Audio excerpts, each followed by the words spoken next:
Ada sesuatu yang memuaskan tentang menggunakan udara terkompresi sebagai sumber tenaga, baik itu untuk menggerakkan sepeda ukuran penuh, pesawat radio kontrol, Atau helikopter yang bisa menghancurkan diri sendiri. Tapi satu bidang yang belum sepenuhnya saya jelajahi adalah penggunaan turbin udara bertekanan. Video ini disponsori oleh Onshape. Nanti saya akan bahas lebih lanjut tentang mereka. Sebelum membuat beberapa turbin, kita perlu metode untuk mengukur kinerjanya. Jadi, saya akan membuat sebuah dinamometer inersia. Untuk melakukan ini, saya membeli sebuah cakram baja dari eBay dan mengebor lubang di tengahnya, yang memungkinkan cakram ini dipasang ke baut bahu, yang akan berfungsi sebagai poros agar cakram bisa berputar. Ya, lebih tepatnya berputar bersama, karena saya merekatkan poros ke cakram sehingga bisa diputar oleh turbin. Lalu cukup beberapa lapis cat untuk mencegah baja lunak berkarat sebelum membuat dudukan uji tempat cakram itu akan berputar. Cakram ini hanya perlu diseimbangkan sebelum diputar hingga beberapa ribu RPM.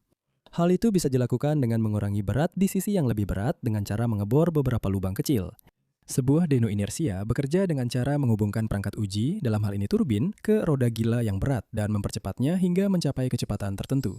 Dan dengan mengukur percepatan roda, kita seharusnya bisa menentukan torsi dan daya keluaran turbin. Tapi pertama-tama, kita perlu mengukur RPM dari roda tersebut. Awalnya saya memilih untuk menggunakan sensor inframerah ini yang mengeluarkan sinyal tinggi atau rendah saat garis-garis pada cakram melewati sensor, yang merupakan cara yang sama seperti takometer komersial ini mengukur RPM. Masalah dengan sistem ini adalah sistem ini menghitung jumlah garis yang melewati sensor dalam jangka waktu tertentu. Misalnya, berapa banyak garis yang melewati dalam 1 detik.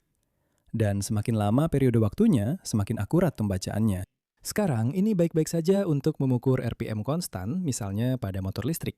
Tapi karena kita ingin mengukur percepatan turbin, kita perlu bisa mengukur kecepatannya beberapa kali per detik. Dan sistem ini saja tidak cukup akurat. Selain itu, dengan roda yang digerakkan langsung oleh turbin, mungkin agak berbahaya jika benda ini berputar hingga 20.000 RPM. Jadi, saya membatalkan desain ini dan membuat dyno inersia lain dengan encoder magnetik yang memberikan pengukuran posisi sudut dan RPM yang sangat akurat, serta rasio gigi. Sehingga turbin bisa berputar jauh lebih cepat sambil menjaga roda gila tetap pada kecepatan yang aman. Lalu, saya mencetak turbin uji coba dengan printer resin Formlabs Foam 3 milik saya. Karena printer ini mampu mencetak bagian presisi tinggi seperti bilah turbin kecil ini, serta nosal berdiameter kecil untuk mengarahkan udara melalui turbin. This test was run at 60 psi using a large. Uji coba ini dijalankan pada tekanan 60 psi menggunakan tabung udara bertekanan besar dan turbin mencapai kecepatan sedikit di atas 18.000 RPM. Yang menggunakan data dari encoder dapat digambarkan pada grafik seperti ini. Sekarang, semakin besar torsi yang dihasilkan turbin, semakin cepat roda akan berakselerasi. Jadi, pada RPM rendah, gradiennya curam yang menunjukkan torsi tinggi. Dan kemudian pada RPM yang lebih tinggi mulai mendatar yang menunjukkan torsi lebih rendah. Dan kita bisa memplot ini sebagai grafik torsi versus RPM yang menunjukkan garis lurus hampir sempurna saat torsi berkurang seiring RPM meningkat. Ini masuk akal karena torsi yang dihasilkan adalah akibat udara yang mengenai bilah. Jadi saat bilah berputar lebih cepat, perbedaan kecepatan antara udara dan bilah menjadi berkurang. Ini mungkin terlihat seperti turbin bekerja paling baik pada RPM rendah. Karena pada saat inilah torsi maksimum dihasilkan. Tetapi disinilah kita perlu menghitung daya keluaran dari turbin, yang merupakan hasil dari torsi dan RPM. Jadi, dengan memasukkan nilai-nilai ke dalam persamaan ini, kita bisa membuat grafik daya versus RPM yang memberikan kita jauh lebih banyak informasi tentang rentang optimal untuk turbin ini, dengan keluaran puncak sekitar 11 watt pada sedikit di bawah 10.000 RPM. Sekarang, desain turbin ini sebenarnya bukan sesuatu yang baru, karena saya pernah menggunakan desain serupa ketika saya mencoba membuat helikopter bertenaga udara terkompresi beberapa tahun yang lalu. Tapi dari pengujian saya sebelumnya, turbin ini bekerja sangat baik dalam hal gaya dorong yang dihasilkan dan juga kemudahan dalam pembuatannya, karena tidak memerlukan toleransi yang ketat antara bagian-bagian yang bergerak. Tapi sudah cukup lama saya ingin mencoba sebuah turbin, yang dikenal sebagai motor fan. Turbin ini menggunakan roda yang berputar di dalam rumah eksentrik, dan memiliki beberapa sirip yang dapat bergerak bebas di sekeliling lingkarannya, yang terdorong keluar saat turbin berputar. Jadi, saat tekanan tinggi masuk melalui kiri atas, tekanan tersebut mendorong bilah-bilah dan secara bertahap mengembang saat bergerak mengelilingi turbin. Ini adalah turbin yang sama yang digunakan di banyak alat pneumatik dan juga digunakan oleh seorang YouTuber lain, Works by Design, di mana dia menggerakkan sebuah ornithopter dengan turbin tersebut. Check out his video as it's an awesome project. Saya sangat menyarankan Anda untuk menonton videonya karena itu adalah proyek yang luar biasa. Tapi sayangnya, saya tidak bisa membuat milik saya bekerja sebaik itu. Maksud saya, alatnya memang berfungsi, tapi gesekan antara bagian-bagiannya, ditambah lagi dengan kurangnya segel kedap udara, membuatnya sangat tidak efisien. Lalu, saya berpikir, sebaiknya saya menguji bor pneumatik komersial. Karena alat ini juga menggunakan motor fan dan seharusnya desainnya sudah lebih sempurna. Dan suaranya keren banget. But it does drain my air tank very fast. Tapi alat ini menguras tabung udara saya dengan sangat cepat. Ini pada kecepatan asli dengan tabung udara bertekanan 24 liter. Dengan alat ini terpasang pada dyno inersia, alat ini menghasilkan torsi yang jauh lebih besar pada RPM yang lebih rendah dibandingkan turbin cetak 3 dimensi. Tapi ini masuk akal mengingat banyaknya udara yang dikurasnya. Jadi mari kita bandingkan efisiensi kedua turbin dengan menjalankannya dengan volume udara tetap dari botol minuman 2 liter bertekanan 80 PSI. The 3D printed turbine runs for about 20 seconds. Turbin cetak 3 dimensi berjalan selama sekitar 20 detik dan menghasilkan daya puncak 7 watt dengan kecepatan maksimum 8.300 RPM dan bor pneumatik. Well, it drains the bottle almost instantly. Ya, itu menguras botolnya hampir seketika.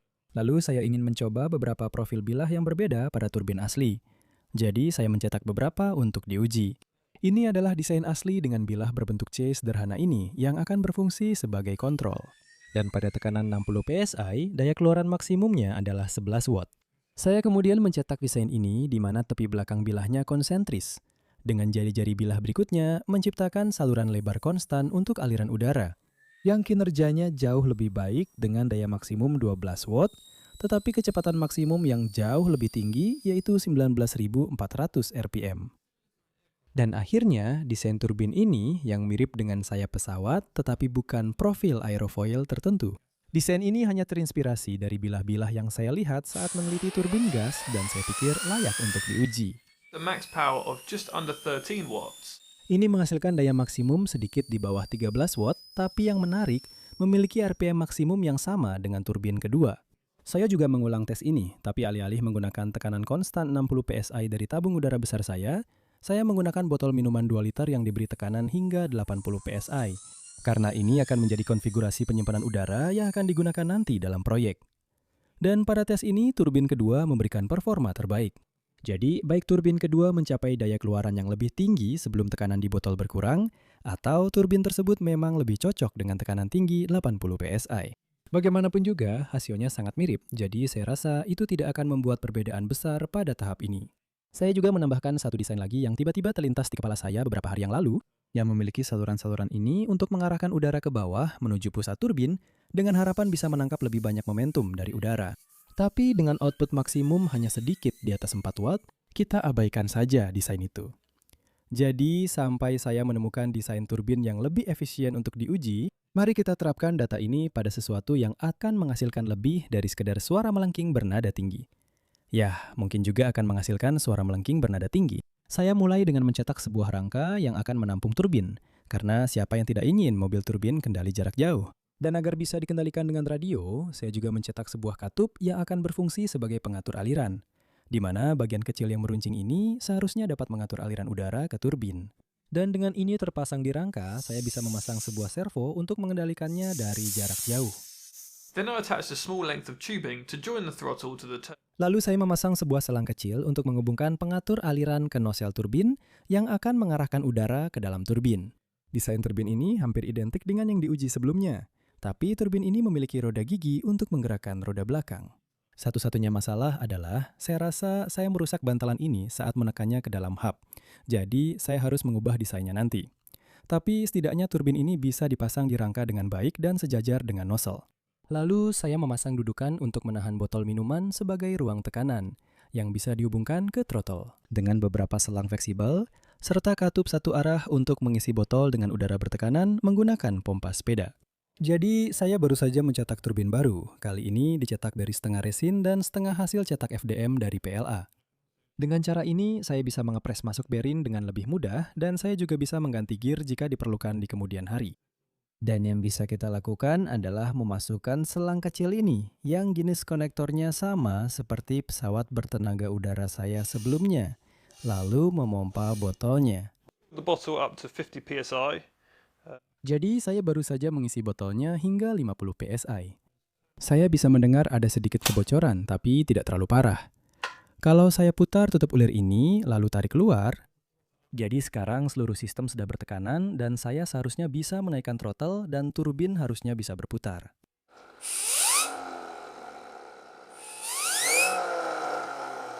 Whoa. That is so cool. The next step is Itu keren sekali. Langkah selanjutnya adalah menambahkan beberapa roda yang saya pilih untuk menggunakan ban dragster yang terlihat konyol ini, yang semoga bisa menangani penuh 11 watt tenaga turbin. Dengan ban-ban ini terpasang di as roda belakang dan rasio gigi yang seharusnya mencapai tenaga maksimum di sekitar 15 mil per jam, bagian belakang mobil sekarang sudah selesai dan saatnya membangun bagian depan sasis. Untuk menjaga bobot tetap ringan, saya memutuskan menggunakan 2 batang serat karbon untuk memasang sasis depan, dan botolnya seharusnya bisa diletakkan di atas batang tersebut dengan baik. Jadi, setelah sasis depan dijepit pada posisinya, saatnya memasang kemudi dan beberapa roda yang sedikit lebih kecil. Sejujurnya, roda-roda ini mungkin sudah cukup punya daya cengkeram untuk dijadikan roda belakang juga. Tapi ban dragster itu tidak murah, jadi saya tetap menggunakannya. Lalu, kedua pivot kemudi depan bisa dihubungkan dengan batang kemudi yang akan membentuk geometri kemudi yang diperlukan. Dan, terakhir tapi tidak kalah penting, pemasangan elektronik yang agak berantakan, yang sebenarnya tidak saya banggakan, tapi ini masih prototipe, jadi kenapa harus rapi? God, we've got a lot of pumping to do today. Ya Tuhan, hari ini kita harus banyak memompa. Cabut selangnya. Dan lihat apakah itu bisa jalan.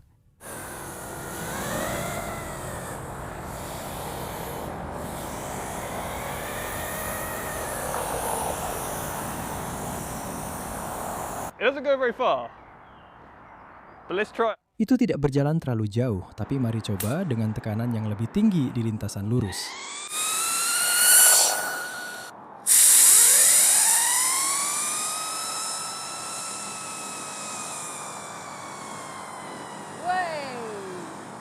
That's not coming back. What's the range of this? Itu tidak akan kembali. Meskipun jangkauan mobil ini tidak terlalu bagus, turbin bukan sepenuhnya penyebabnya.